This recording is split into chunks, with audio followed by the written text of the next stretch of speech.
Hello guys, I am निकी और आप देख रहे हैं अपना YouTube channel IQ students point. Guys, जैसा कि आपको अभी इससे पहले वाली वीडियो में मैंने आपकी डेट शीट अनाउंस की थी, चाहे वो एनुअल मोड का स्टूडेंट है या फिर सेमेस्टर मोड का स्टूडेंट है, उसकी जो भी डेट शीट है वो मैंने आपको अच्छे से क्लियर कर दी है कि उसमें जो भी चीज़ें दे रखी थी मैंने सब बता दी हैं। और अब हम इस वीडियो में जो आपकी ABE गाइडलाइंस दी गई हैं वो शेयर करेंगे, ठीक है। उसको हम इंग्लिश में और हिंदी में दोनों में बहुत अच्छे से समझेंगे ताकि किसी भी स्टूडेंट का कोई भी क्वेश्चन हो, कोई भी डाउट हो तो वो अच्छे से क्लियर हो जाए। इन केस वो डाउट या सजेशन आपका रह चुका हो तो टेलीग्राम चैनल या कमेंट बॉक्स में पूछ लेना। अब हम सबसे पहले ABE गाइडलाइंस ओपन करते हैं। स्टूडेंट्स, मैंने यहाँ पे स्कूल ऑफ ओपन लर्निंग की साइट ओपन कर ली है। अब यहाँ पर आप नीचे आओगे तो ABE date sheet annual mode और सेमेस्टर मोड दोनों साथ दे रखी है और उसके ऊपर ही ABE गाइडलाइंस आप लोगों को दे रखी हैं। ABE गाइडलाइंस 2021 पे हमने क्लिक किया और यहाँ से इसको डाउनलोड कर लिया। अब ये डाउनलोड हो चुकी है। अब मैं आप लोगों को बता दूं कि यहाँ पे इंग्लिश के साथ साथ हिंदी में भी आपको लिखा दे रखा है इन्होंने कि अगर जो बच्चा इंग्लिश में कंफर्टेबल नहीं है वो हिंदी में पढ़ ले। अब यहाँ पर है guidelines for assignment based evaluation of fourth semester and second year annual mode students. मैं आप लोगों की ये गाइडलाइंस बहुत तसल्ली से, बहुत आराम से पढ़ूंगी। अगर आप लोगों को लगे कि मैम बहुत हल्के बोल रही हैं तो आप वीडियो को थोड़ा सा फास्ट कर लेना। अब आता है आपका as per the direction of the university of Delhi, ABE is mean for the student of school of open learning university of Delhi. This is the one time measure for semester 4th and second year annual mode student respectively keeping in view the कोविड-19 pandemic. Normal सी बात है, हिंदी में मैं आपको यहाँ आके बता देती हूँ। दिल्ली विश्वविद्यालय के निर्देशानुसार असाइनमेंट आधारित मूल्यांकन ABE school of open learning Delhi university के छात्रों के लिए है। School of open learning clearly लिखा हुआ है। कोई रेगुलर या NC वेब का बच्चा मुझसे नहीं बोलेगा कि मैम ये मेरे साइट पे क्यों शो नहीं हो रहा। ये कोविड-19 महामारी को ध्यान में रखते हुए फोर्थ सेमेस्टर मोड और आपके एनुअल मोड के बच्चों के लिए, छात्रों के लिए एक बार का प्रावधान है कि बच्चों आप लोगों के असाइनमेंट लिए जा रहे हैं कोविड-19 को देखते हुए। अब आ जाते हैं again, for the purpose of ABE student have to follow the process mention below. सबसे पहला आपका आता है डाउनलोडिंग ऑफ क्वेश्चन पेपर, कि क्वेश्चन पेपर को डाउनलोड करने का क्या प्रोसेस इन लोगों ने यहाँ पर अच्छे से डिफाइन किया है। सबसे पहला बोला है the question paper for all subjects / papers will be available on the SOL website on 10th July 2021। Site आपको दे रखी है, मैं डिस्क्रिप्शन में प्रोवाइड कर दूंगी। आप वहाँ से जाके साइट पे क्लिक करना और आराम से जाके अपना क्वेश्चन पेपर डाउनलोड कर लेना। अब यहाँ बात आती है कि आप अगेन अपनी डेट शीट में वापस जाओ और अपलोड डेट जो दे रखी है सबसे पहली 15 जुलाई दे रखी है। 15 जुलाई अब जब आपको डेट दे दी गई है तो मेन यहाँ पे क्या मसला आता है कि सबसे पहले 10 को आपके क्वेश्चंस जो हैं अपलोड कर दिए जाएंगे। सभी का डेट शीट की वीडियो देखने में ये क्वेश्चन रहा कि मैम हमें अगर 15 को ये देना है असाइनमेंट अपना, तो हमें क्वेश्चन तो मिले नहीं है अभी तक, तो हम वो देंगे कैसे। तो अब आप ऐसे दोगे कि आपकी साइट पे, सोल वेबसाइट पे, इसी वेबसाइट पे 10 जुलाई को, मतलब आज आपकी डेट हो गई है 8 जुलाई, कल का दिन छोड़ के परसों आपके जो भी क्वेश्चंस हैं आपके सब्जेक्ट्स के अकॉर्डिंग वो अपलोड कर दिए जाएंगे। दूसरा है the student are advise to download the question paper as per their admit card, मतलब विद्यार्थियों को सलाह दी जाती है कि वह अपने प्रवेश पत्र के अनुसार ही अपना क्वेश्चन पेपर डाउनलोड करें। एडमिट कार्ड को चेक करना बहुत ज़्यादा ज़रूरी है। एडमिट कार्ड में चेक करिएगा कि आपके जो पेपर कोड है वो फी रिसिप्ट में मैच करके देखना कि ठीक है भाई, मेरा ये सब्जेक्ट है कंपैरेटिव पॉलिटिक्स या फिर बिजनेस मैथमेटिक्स या फिर हिस्ट्री, इंग्लिश, हिंदी जो भी है, उसका ये कोड दे रखा है मुझे एडमिट कार्ड में और यही सेम कोड मेरी फी रिसिप्ट में हैगा। तब आपको तसल्ली होनी चाहिए कि ठीक है भाई, ये मेरा ही है, मुझे इसी चीज़ का पेपर देना है। उसके बाद आता है आपका answering the question paper. Second आपका पॉइंट दे रखा है, सबसे पहला, student have to write answer of any 2 out of 4 question for ABE of each subject / paper. Student को लिखने के लिए 4 क्वेश्चन दिए जाएंगे, जिनमें से उसको कोई 2 करने हैं अपनी इच्छा अनुसार। सभी क्वेश्चंस इक्वल मार्क्स के हैं। Each question carries equal marks. अब बहुत सारे बच्चों का क्वेश्चन ये था मैम कि हम असाइनमेंट किस पे बनाएंगे, A4 साइज़ की शीट पर बनाना है, कलर शीट नहीं लेनी है। इन्होंने बोला है student will right the answer on A4 size paper, ruled और प्लेन इन हिज और हर ओन हैंड राइटिंग। ठीक है, हैंड राइटिंग का ख्याल रखिएगा। बहुत सारे ऐसे करते हैं कि यार बहुत कुछ लिखना है, बहुत सारा लिखना है, अब बहन को बिठा दिया, भाई को बिठा दिया, और ये हो गया कि राइटिंग तो बिल्कुल ही अलग है। तो बच्चों के जो बैक लगने के चांसेस होते हैं वो हैंड राइटिंग भी उसमें मेन एक आपका माना जाता है कि हाँ ठीक है बच्चे की हैंड राइटिंग चेंज थी, उसने ज़रूर किसी और से करवाया है, इस वजह से उसके मार्क्स कट हो गए या फिर बैक लगा दी सोल के टीचर्स ने। दूसरी बात यहाँ आती है, सबसे पहला पॉइंट मैंने आपको बता दिया कि 2 क्वेश्चन करने हैं किन्हीं 4 में से, और चारों क्वेश्चन इक्वल मार्क्स कैरी करते हैं। दूसरा पॉइंट आ गया A4 साइज की प्लेन रूल्ड शीट लेनी है। अब यहाँ पे क्या आ गया आपका डाउट, मैम प्लेन शीट कैसे करेंगे? देखो आप किसी भी कम्पिटिटिव एग्ज़ाम में भी बैठोगे ना, वहाँ पे रूल्ड और प्लेन शीट लिखा हुआ होता है। इसका मतलब ये नहीं, मतलब कम्पिटिटिव एग्ज़ाम का मतलब ये है कि किसी भी एग्ज़ाम में आप बैठो तो इसका मतलब ये नहीं होता कि आप बिल्कुल वो जो फ़ोटोकॉपी करने वाली शीट्स होती हैं प्लेन वो लेके बैठो। आप लाइन वाली शीट लेके बैठ सकते हो। प्लेन का मतलब इनसे होता है वाइट शीट। ठीक है, तो आपको वाइट शीट लेनी है, कलर वाली डिज़ाइन वाली कोई भी शीट नहीं लेंगे। इन हर और his own hand writing, paper hand writing अपनी हैंड राइटिंग में करना है। The answer will be written by student using blue और ब्लैक पेन ओनली। ब्लू और ब्लैक पेन के अलावा आप कुछ भी यूज़ नहीं करोगे। इन केस कोई डायग्राम या कोई फिगर बनानी है आप पेंसिल यूज़ कर सकते हो। ठीक है, क्योंकि वो चीज़ें पेंसिल से ही बनाई जाती हैं। इन्होंने पेंसिल लिखा नहीं है तो कभी आप ये बोलोगे कि मैम पेन से कैसे बनाएं, वो तो ख़राब हो गया, आप एक शीट बदल रहे हो। ये नॉर्मल सी कॉमन सेंस वाली बात है कि जब आप वो बनाओगे तो पेंसिल का ही यूज़ करोगे। ठीक है, आगे बोला है student will write their school roll number, SOL roll number, examination roll number and paper name and code on the top of the front page of the answer sheet. Answer sheet, मान लो मेरा paper है, मुझे assignment देना है business mathematic का, मैं student हूँ, तो निक्की मैम क्या करेंगी, अपनी फ्रंट शीट लेके बैठेंगी, उस पर सबसे टॉप में पहले पेज नंबर 1 डालेंगी, नीचे लिखेंगी सोल रोल नंबर, फिर आपका मेरा एग्जामिनेशन रोल नंबर, फिर पेपर का जो नेम है बिजनेस मैथमेटिक, और बिजनेस मैथमेटिक के आगे जो पेपर कोड दे रखा है मैं वो नीचे लिख दूंगी। इसके अलावा कोई और डिटेल्स नहीं लिखनी है, बिल्कुल भी नहीं लिखनी है। इसमें मेंशन कर दी गई है। आप ये मत पूछिएगा कि मैम नेम लिखना है, सिग्नेचर करने हैं, ईमेल आईडी है, फ़ोन नंबर है, कुछ भी नहीं लिखना। सिर्फ आपका SOL roll number, examination roll number, paper का नाम मतलब सब्जेक्ट नेम, और उस सब्जेक्ट के आगे कोड। ये सारी चीज़ें आपको आपके एडमिट कार्ड में दे दी जाएगी। ठीक है, उसके बाद बात आती है the numbering should be done on each page of the answer sheet. ये बात मैंने आपको पहले बता दी कि भाई निक्की मैम अपना पेज बनाने बैठी हैं फ्रंट वाला, तो सबसे पहले ऊपर डालेंगी पेज नंबर 1। पेज नंबर 1 डाला, उसके बाद ये चारों चीज़ें लिखी। चारों चीज़ें लिखने के बाद नीचे मैंने डाला क्वेश्चन नंबर, ये कि भैया ये क्वेश्चन है, मैंने क्वेश्चन नंबर डाला, क्वेश्चन नंबर डाल के नीचे से आंसर कर दिया। आप लोगों को क्वेश्चन लिखना बहुत ज़रूरी है। लिखना मतलब बहुत सारे बच्चे बोलते हैं कि मैम क्या फ़ायदा लिख कर, ये है वो है, टाइम वेस्ट। ये कोई बात नहीं होती है। अगर आप क्वेश्चन नहीं भी लिख रहे हो तो उसका आंसर देखकर ज़रूर लिखना कि ठीक है आंसर नंबर 2 का आंसर मैं दे रहा हूँ या दे रही हूँ। ओके, ये चीज़ को बहुत ज़्यादा ध्यान में रखिएगा। उसके बाद है student have to scan the all pages of the answer sheet of a particular subject and create 1 PDF file. Student have to scan the all pages means जो 4 में से 2 क्वेश्चन करने हैं उन सारी शीट्स को मैंने एक ही बार स्कैन किया, चाहे वो मेरे कितने ही उसमें आंसर में आए हो, मतलब कितने ही पेजेस में एक आंसर आया हो, उन सभी को मैंने एक साथ स्कैन किया और उस सबको एक PDF बनाकर मिला ली। मतलब एक ही PDF बनाई मैंने उन दोनों आंसर्स की। ये नहीं कि जैसा आपने अभी मार्च में OBE ओपन बुक एग्जामिनेशन में किया था, एक क्वेश्चन का आंसर अलग किया था, एक क्वेश्चन का आंसर अलग अपलोड किया था। ऐसा असाइनमेंट में नहीं होता है और ना कभी होगा, और ना अब ये ऐसा मांग रहे हैं। इन्होंने बोला है तुम 2 क्वेश्चन करो, बहुत प्यार से इज्जत से उसको एक PDF फाइल में बनाओ और उसको अपलोड कर दो।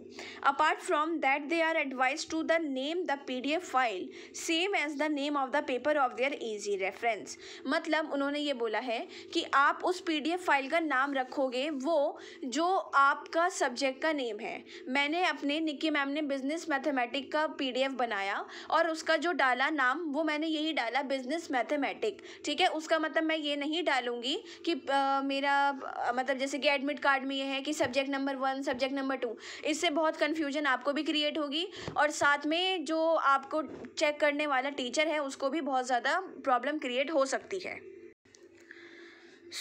अब आपका जो यहाँ तक था वो सब क्लियर हो चुका है।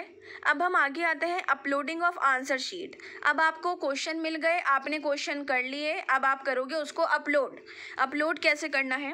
Paper wise dates for uploading of the PDF file of the answer sheet have been provided in the date sheet as well as in the admit card. मतलब क्या बोला है इन्होंने यहाँ पे कि जो आपकी आंसर शीट की PDF फाइल है उसको अपलोड करने के लिए पेपर की तारीख डेट शीट के साथ एडमिट कार्ड में भी दी गई है। कि मतलब जैसे कि आप डेट शीट में जो आपको दे दी गई है 15 तारीख, 16 तारीख, 17 तारीख, वही सेम आपको तारीख आपके एडमिट कार्ड में भी दी गई है। एडमिट कार्ड को बहुत अच्छे से चेक करना, ठीक है। उसके बाद student are required to go through it carefully and upload the PDF file of the specific subject answer sheet on the date mention in the date sheet और एडमिट कार्ड। मतलब कि छात्रों को इसे ध्यान से पढ़ने और अपने जो सब्जेक्ट है उसकी आंसर शीट की PDF फाइल को एडमिट कार्ड या फिर डेट शीट में जो डेट दी गई है उसी पर अपलोड करना बहुत ज़्यादा ज़रूरी है। ये नहीं है कि भाई तुमने अपना आज मैंने बिजनेस मैथमेटिक का पेपर 15 तारीख को अपलोड करना था, वो तो करके रख लिया, साथ में मैंने जोश में हिंदी का पेपर भी करके रख लिया, इंग्लिश भी करके रख लिया, और जो 15 तारीख को बिजनेस मैथमेटिक का देना था उसकी जगह मैंने इंग्लिश अपलोड कर दिया। उससे आपकी 100,000% बैक लगेगी ही लगेगी। बाद में ये सवाल मत करना कि यार मैंने तो बिल्कुल सही करा था कि तो इन्होंने यही गलत है, इन्होंने मेरी बैक लगाई है। उनकी कोई गलती नहीं है, उन्होंने गाइडलाइंस में क्लियरली मेंशन कर दिया है कि आप लोगों का जिस चीज़ का पेपर है उसको again and again admit card और डेट शीट में चेक करने के बाद अपनी साइट पर डेट के अकॉर्डिंग अपलोड करिएगा। उसके बाद है student need to log in to their respective dashboard available on the SOL website. Again वही वेबसाइट आपको दी है जो ऊपर क्वेश्चन पेपर डाउनलोड करने के लिए दी गई थी। To upload the save PDF file of the specific answer sheet on the link provided for this purpose. अब क्या हो रहा है, इन्होंने बोला कि स्टूडेंट्स को जो इनका पर्पस है, मतलब इस पर्पस के लिए दिया गया जो लिंक है उस पर अपनी आंसर शीट अपलोड करनी है। मतलब SOL की जो वेबसाइट है, जो जिस भी पर्पस से आपसे असाइनमेंट बनवाए जा रहे हैं, उस क्वेश्चन दिए गए हैं, उन क्वेश्चंस के आंसर्स आपको सोल की वेबसाइट जो आपको दी गई है उस पर केयरफुली बहुत ध्यान से अपलोड करने हैं। और अपने मतलब साथ में संबंधित डैशबोर्ड पर लॉगिन करने के बाद अब वो सारी चीज़ें कैसे अपलोड होंगी, डाउनलोड होंगी, उसका भी प्रोसेस हम आपको बता देंगे। कोई खतरे वाली डरने वाली बात नहीं है। आगे आ जाते हैं।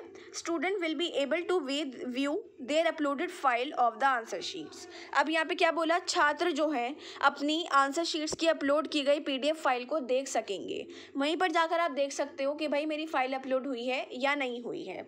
उसके बाद in case by mistake a student upload a wrong answer sheet, he/she can withdraw the same after clicking the re-upload button with reason and re-upload the correct PDF file of the answer sheet within 30 minutes। आधा घंटा आपकी गलती के लिए भी दे दिया गया, इससे बड़ा ज़्यादा आपको कुछ नहीं दिया जा सकता। बहुत अच्छा मौका यहाँ पर दिया गया है, ऐसा आपको आपके OBE में नहीं दिया गया था। फिर दिया गया था लेकिन उसके बावजूद भी बच्चे नहीं कर पाए थे।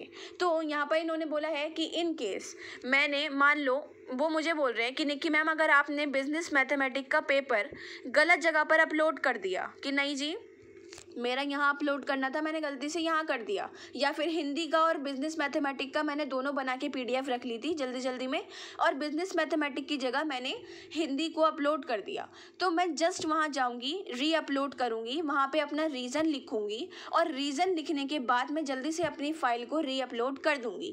रीज़न लिखने के बाद ही फ़ौरन मेरा री-अपलोड का ऑप्शन ओपन हो जाएगा कि ठीक है बेटा आप निक्की मैम आप अपना जो भी फाइल है उसको री-अपलोड कर दो विदिन 30 मिनट्स। 30 मिनट के अंदर अंदर, आधे घंटे के अंदर अंदर वो आपकी चली जाएगी वहाँ पर। उसके बाद अब यहाँ पर आपका ये सब कुछ ख़त्म हो चुका है। अब कुछ थोड़े बहुत डाउट्स जो अभी मुझे आए हैं कि जो बच्चों के मन में आ सकते हैं। सबसे पहला मैं मतलब उन डाउट्स को बोलने से पहले आपकी सारी बातों को छोटी छोटी बातों में डिस्कस कर देती हूँ, एक तरीके से ब्रीफ समरी टाइप। सबसे पहले 10 जुलाई को आपके डैशबोर्ड पर आपका क्वेश्चन पेपर अपलोड कर दिए जाएंगे सभी सब्जेक्ट के। आपके पास 10 सब्जेक्ट हैं, 20 सब्जेक्ट हैं, 2 सब्जेक्ट हैं, सभी सब्जेक्ट के क्वेश्चन पेपर 10 जुलाई 2021 को अपलोड कर दिए जाएंगे आपके डैशबोर्ड पे। उसके लिए एडमिट कार्ड पहले आएगा। एडमिट कार्ड हो सकता है कि आज शाम तक आ जाए या फिर कल मॉर्निंग में, तो 100% आएगा ही आएगा। जैसे ही एडमिट कार्ड आएगा वो आपको वीडियो के थ्रू इन्फॉर्म कर दिया जाएगा। दूसरी बात यहाँ पर मैं आपको एक बार साथ में दिखा देती हूँ, ठीक है। उसके बाद इन्होंने बोला कि आप अपने एडमिट कार्ड में देखने के बाद आराम से पहला देखकर तसल्ली से क्वेश्चन पेपर डाउनलोड करना। ये नहीं कि सारे डाउनलोड करके रख लिए और फिर माइंड गायब हो गया कि भाई क्या बनाना था, क्या करना था, क्या हो गया, मैं तो भूल गया या भूल गई। सबसे पहले पॉलिटिकल का कंपैरेटिव का पेपर है या फिर हिंदी का पेपर है, उसका डाउनलोड करो, एक जगह आराम से क्वेश्चंस लिखो, उसको देखो कि कौन सा करना है। ये हर स्टूडेंट को करना ज़रूरी है। आप बोलोगे कि मैम ये कौन सी बच्चों वाली हरकत है। अगर आप ऑफलाइन जाते ना तो तब भी ऑफलाइन में ही ऐसा करते कि आप तसल्ली से देखते, बस फ़र्क ये होता वहाँ पर आपको क्वेश्चंस लिखे हुए मिल जाते, मतलब बिल्कुल कॉपी टाइप में। यहाँ पर आपको फ़ोन में मिल रहे हैं। दूसरी बात, अब आंसरिंग द क्वेश्चन पेपर का ये रहा है कि 4 में से 2 क्वेश्चन करने हैं और हर क्वेश्चन इक्वल मार्क का है। A4 साइज की शीट लेनी है, वाइट, चाहे लाइन वाली लो या फिर प्लेन लो, वो आपकी मर्जी है। ब्लू और ब्लैक पेन के अलावा कुछ भी यूज़ नहीं करना। इन केस कोई डायग्राम या फिगर बनानी है तो पेंसिल यूज़ कर सकते हैं, ऐसा इसमें लिखा नहीं है। ये एक कॉमन सेंस है जो आप खुद भी यूज़ कर सकते हैं, वो ही मैंने भी यूज़ करा है। दूसरी बात है, जो आपके फ्रंट शीट पर लिखा जाएगा, SOL roll number, examination roll number, paper का नाम मतलब सब्जेक्ट का नाम और बाद में उस सब्जेक्ट का कोड। ऊपर आएगा पेज नंबर, सबसे ऊपर टॉप में पेज नंबर लिखिएगा, ज़्यादा बेटर है। बहुत सारे बच्चे नीचे पेज नंबर लिख देते हैं, तो उससे भी कोई इशू नहीं है, बच्चे काफ़ी घबरा जाते हैं, कोई बात नहीं है।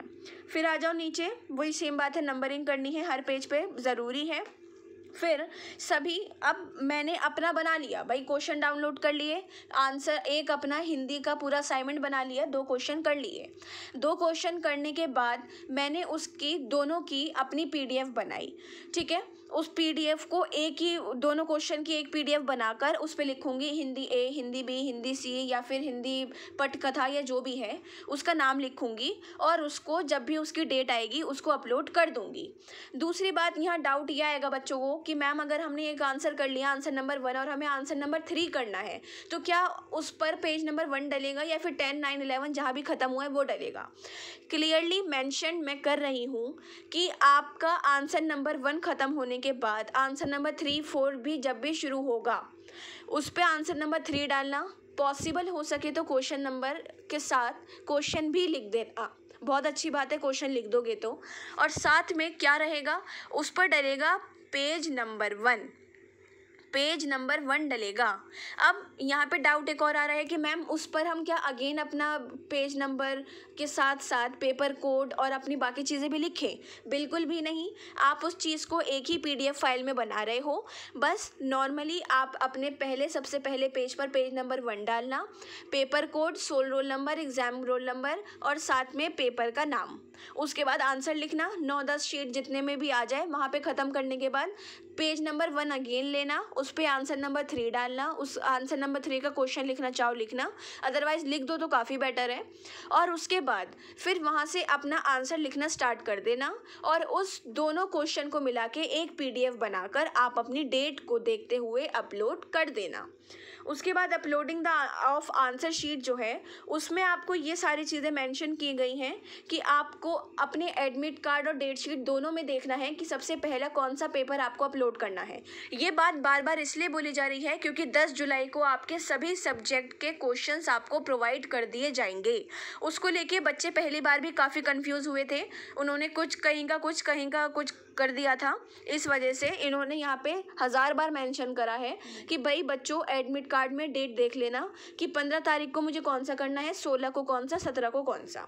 उसके बाद जो है जो साइट उन्होंने दी है वो मैं आपको डिस्क्रिप्शन में प्रोवाइड कर देती हूँ उसका लिंक, तो आप उससे जाकर अपना क्वेश्चन पेपर डाउनलोड करोगे और वहीं जाकर अपनी आंसर शीट अपलोड करोगे। उसके साथ साथ में वहीं पर से आप अपनी PDF भी देख सकते हो कि अपलोड हुई है या नहीं हुई है। और बाय मिस्टेक अगर गलती से कोई और सी PDF अपलोड हो गई है तो 30 मिनट के अंदर अंदर री अपलोड करके उस पर अपना रीज़न लिखो और जल्दी से री अपलोड कर दो 30 मिनट के अंदर अंदर। उसके बाद चांस नहीं मिलेगा, फिर यही रहेगा कि सोल ऑफिस जाओ, इधर जाओ उधर जाओ, उसके बाद बहुत सारी चीज़ें रहती हैं। ठीक है स्टूडेंट्स, ये सारे आई होप आपके इस 20 मिनट की वीडियो में सारे डाउट क्लियर हो गए हों। वीडियो थोड़ी लंबी है लेकिन जो भी आपके डाउट थे मैंने इस वीडियो में बहुत अच्छे से क्लियर कर दिए हैं। फिर भी कोई डाउट रह गया हो तो आप हमसे कमेंट बॉक्स या टेलीग्राम चैनल पे पूछ सकते हैं। So thanks for the watching and best of luck all.